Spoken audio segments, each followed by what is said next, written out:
হঠাৎ করে পায়ের মাংসপেশিতে যদি টান লাগে সেক্ষেত্রে কি করবেন? পায়ের মাংসপেশিতে টান লাগাকে আমরা লেগ ক্র্যাম্প বলি। এটি সাধারণত রাতের বেলা খুব বেশি হয়ে থাকে। পায়ে টান লাগার কয়েকটি কারণ আছে। তার মধ্যে প্রধান যে কারণ সেটি হচ্ছে পায়ে যদি ব্লাড সার্কুলেশন কমে যায়, দেখা যাচ্ছে আপনি শুয়ে আছেন বা বসে আছেন এমনভাবে যার কারণে পায়ের রক্তনালীতে এক ধরনের প্রেশার পড়ছে। প্রেশার পড়ার কারণে পায়ের ব্লাড সার্কুলেশন কমে যাবে এবং কমে গিয়ে কিন্তু পায়ে টান লাগা বা ক্র্যাম্প হওয়ার একটা সম্ভাবনা থেকে থাকে। 2 নম্বর সমস্যাটি হচ্ছে যদি নার্ভের কোনো অসুবিধা থাকে, পায়ের যে স্নায়ু আছে বা নার্ভ, সেই নার্ভগুলো কোনোভাবে কোনো সমস্যায় আক্রান্ত হলে সেক্ষেত্রে পায়ে টান লাগা বা পায়ের মাংসপেশিতে টান লাগা বা ক্র্যাম্প হওয়ার একটা সম্ভাবনা থেকে থাকে। যারা দীর্ঘ সময় দাঁড়িয়ে কাজ করেন তাদের এই সমস্যা হওয়ার সম্ভাবনা থাকে এবং যারা দীর্ঘ সময় বসে কাজ করেন তাদেরও এই সমস্যা হওয়ার সম্ভাবনা থেকে থাকে। ব্যায়াম করেন না বা সব সময় শুয়ে বসে কাটান, তাদের পায়ে টান লাগার একটা সম্ভাবনা অনেকাংশে বেড়ে যায়।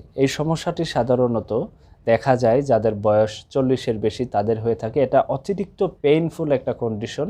এই কন্ডিশন হলে অনেকে হাঁটতে পারে না বা অনেক ক্ষেত্রে আরও বিভিন্ন জটিলতা দেখা দেয়। এই জটিলতা থেকে মুক্তি পেতে হলে আজকে আপনাদের আরও কয়েকটি ইনফরমেশন দেব। এই পায়ের ক্র্যাম্প বা লেগ ক্র্যাম্প বা পায়ের মাংসপেশিতে টান লাগার কয়েকটি ঔষধ আছে, সেই ঔষধগুলো এই সমস্যাটি আরও বাড়িয়ে দিতে পারে। তার মধ্যে যদি কখনো ঘুমের বড়ি খেয়ে ঘুমান সেক্ষেত্রে হতে পারে প্রিগাবালিন জাতীয় ওষুধ খেলে হতে পারে, গাবাপেন্টিন জাতীয় ওষুধ খেলে হতে পারে।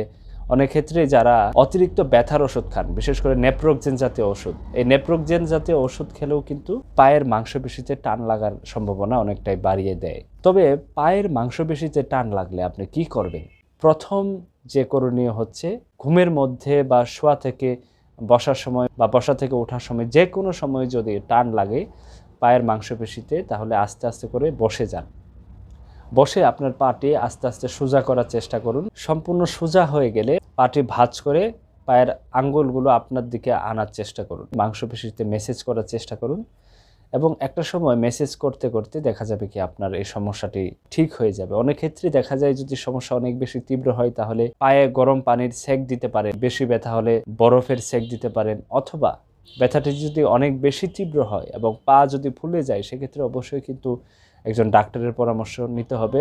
তবে এই একটি ব্যায়াম, যে ব্যায়ামটি আমি বলেছি, সেই ব্যায়ামটি করলেও কিন্তু আপনারা এই সমস্যা থেকে মুক্তি পেতে পারেন। কখনো আপনি এই সমস্যায় ভুগে থাকেন তাহলে ঘুমানোর আগে অবশ্যই আপনার পা দুটি এভাবে ভাঁজ করে আস্তে আস্তে ঝাঁকাতে থাকুন।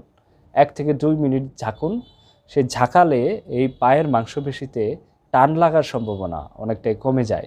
প্রতিদিন ঘুমানোর আগে যদি এই ব্যায়ামটি করে ঘুমান তাহলে পায়ের মাংসপেশির টান লাগার সম্ভাবনা অনেকটাই কমে যাবে। কিছু ঔষধপত্র আছে, যদি পায়ের মাংসপেশিতে টান লাগে সেই ঔষধপত্র ঘরে রাখতে পারেন। বিশেষ করে আইবুপ্রোফেন জাতীয় ব্যথার ওষুধ বা প্যারাসিটামল জাতীয় ব্যথার ওষুধ, এই ব্যথার ওষুধগুলো বাড়িতে রাখতে পারেন। বেশি টান বা বেশি ব্যথা লাগলে প্যারাসিটামল বা অ্যাসিক্লোফেনাক এই জাতীয় ওষুধ খেতে পারেন, এতে ব্যথাটা লাঘব হবে। তবে সাধারণত প্রতিদিন যদি ব্যায়াম করা হয় 1 মিনিট 2 মিনিট করে, যদি পায়ের মাংসপেশিতে মেসেজ করা হয়, যদি একটু হাঁটা হয়, সেক্ষেত্রে এই সমস্যাটি হওয়ার সম্ভাবনা অনেকটাই কম থাকে। ভিডিওটি এ পর্যন্ত। আমাদের ভিডিওটি ভালো লাগলে আমাদের চ্যানেলে সাবস্ক্রাইব করে আমাদের পাশে থাকবেন। আসসালামু আলাইকুম।